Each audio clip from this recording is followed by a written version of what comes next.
Have you ever looked at the clock on your wall and realized that just 20 seconds of standing up is enough to bring you to tears? If you are watching this right now, chances are you know exactly what I am talking about. The sharp, shooting pain radiating up your legs, the dull, heavy ache in your arches that never seems to go away, the absolute terror of taking a single step, wondering if your legs will hold you. I know that paralyzing fear intimately. I lived it. I am 87 years old, and not too long ago my own feet became my absolute worst enemies. I couldn't walk from my living room chair to the kitchen sink without grabbing onto the walls, leaning heavily on the furniture, or desperately clinging to whatever poor soul happened to be standing nearby. 20 seconds. That was my absolute maximum limit before the sheer agony forced me back into my chair. It dictated my entire life, and it got so bad that one awful afternoon, my legs simply gave out from the pain. I fell hard right there in the hallway, and I broke my hip. As any senior will tell you, a broken hip at this age is terrifying. It is often the beginning of a downward spiral. I went to countless doctors. I sat in cold, sterile examination rooms, waiting for a medical miracle, only to be patted gently on the shoulder and told, "Well, what do you expect? It's just a problem of aging." Aging? As if getting older means you simply have to accept a life of daily torture. It is a terrible misconception that chronic pain is just a mandatory tax for a long life.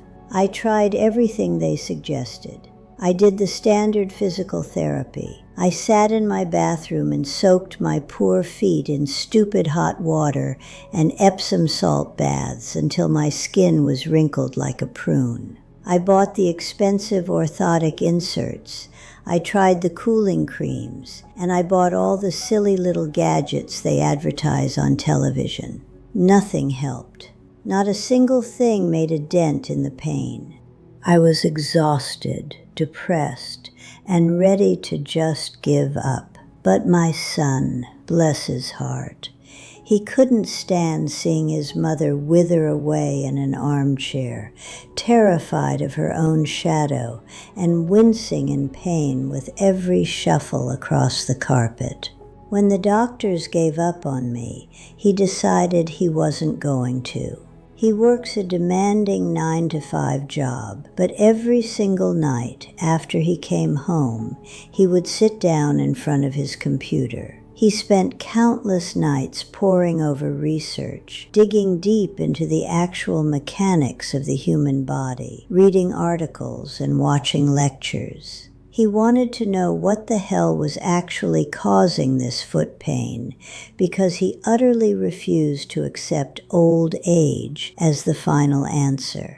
After a few months of exhaustive research, he came to my house on a Sunday afternoon, sat me down, and told me he had figured it out. He had discovered 3 simple things, 3 incredibly logical changes that didn't involve surgery or handfuls of painkillers. I was skeptical, of course, but I promised him I would try. And thank goodness I did, because these 3 things didn't just reduce my foot pain, they got rid of it completely. The very first thing my son taught me was about footwear.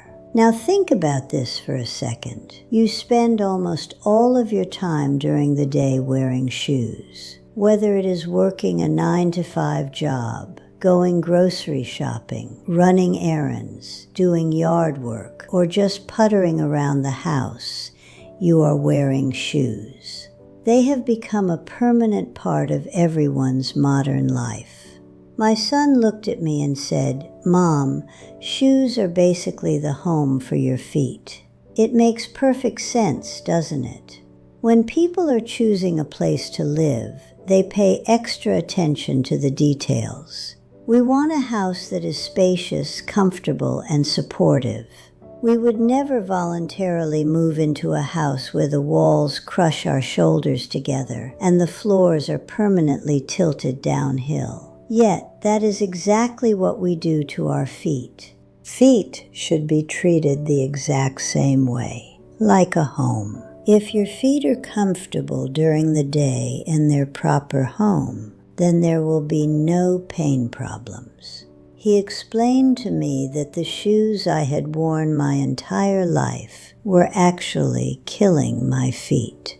Narrow toe boxes squish your toes together into a point, causing bunions and stopping your toes from gripping the ground.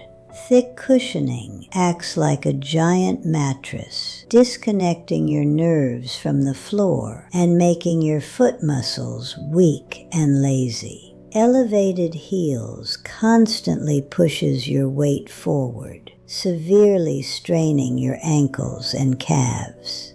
So, he bought me a pair of barefoot shoes. They have a wide toe box that lets your foot splay naturally, and a zero-drop sole, meaning your heel and toes are completely flat and level with the ground. Let me be honest.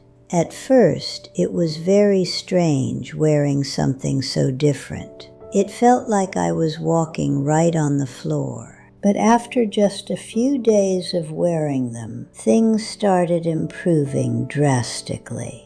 My balance felt sturdier, and I was able to walk slightly longer than usual.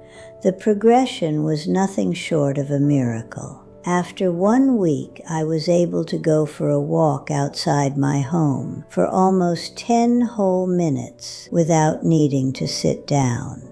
After 1 month, I was able to stay on my feet for around an hour without having any problems whatsoever. However, as wonderful as the barefoot shoes are, just changing your shoes is not enough to fix everything completely. And that brings me to the second piece of the puzzle, daily foot exercises.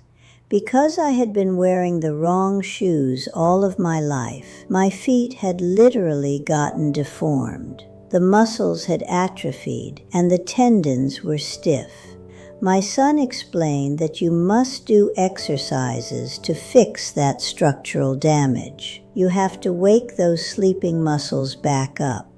He gave me 3 basic exercises that anyone can do right in their living room. First one is toe spreads. Sit in a chair with your feet flat on the floor. Try to actively spread your toes as far apart from each other as possible, like a duck's webbed foot. Hold it, then release. This exercise fights the deformity caused by narrow shoes. It wakes up the tiny intrinsic muscles in your feet, helping to restore your natural foot shape and improving your side-to-side balance so you don't fall. Then goes the towel curls. Lay a small hand towel flat on the bare floor. Place your bare foot on the edge and use only your toes to scrunch the towel up, pulling it toward your heel.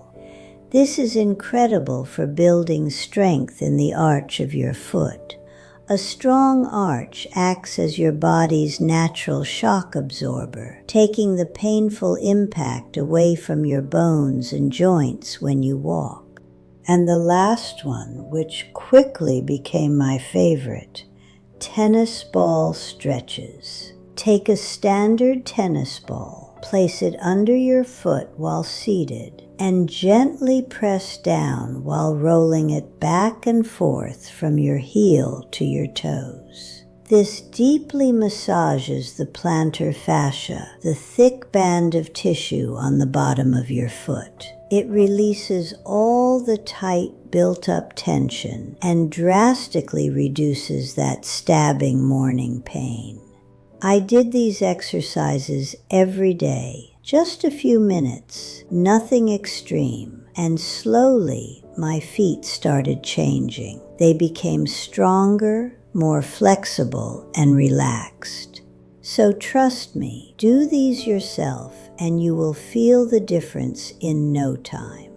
Now, the third thing might sound a bit stupid at first, but it is taking care of your whole body. I didn't understand that at first. I thought, my feet are the problem. Why are we worrying about the rest of me? But the truth is, the whole body is intimately connected.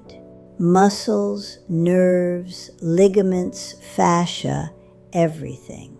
The human body is one massive, brilliantly complex working machine, and people need to take care of it as a whole, not just hyper-focus on specific parts of it. Because of this realization, I decided to get active in a safe way. I started going to a local pool for simple water aerobics exercise classes. They are so incredibly fun to do, and the water takes all the heavy gravity and pressure off my aging joints, allowing me to move freely and keep active. The circulation improvements alone have done wonders for the healing process in my feet. As a wonderful bonus, I made beautiful new friends with the other seniors attending the classes. Getting out of the house and laughing with them has made my life so much more enjoyable and less isolated. Also, I started going for a full body massage once every month. It is just a simple, small treat that I let myself enjoy. Now, after changing my shoes, doing my daily exercises, and taking care of my whole body, my life and my foot health have improved so immensely. I can spend an entire day on my feet without any fear of falling, and most importantly, without any pain. I am so profoundly thankful to my son, who helped me out when the doctors brushed me aside. He didn't just cure my feet, he gave me my independence and my joy back. I want to share these findings with the world, and especially with other seniors who might be having this exact same problem. So if you find this video helpful, please don't be selfish. Share it with your loved ones or friends. No one should live in pain just because they are getting older. People can rebuild their foundation, and we can do it together.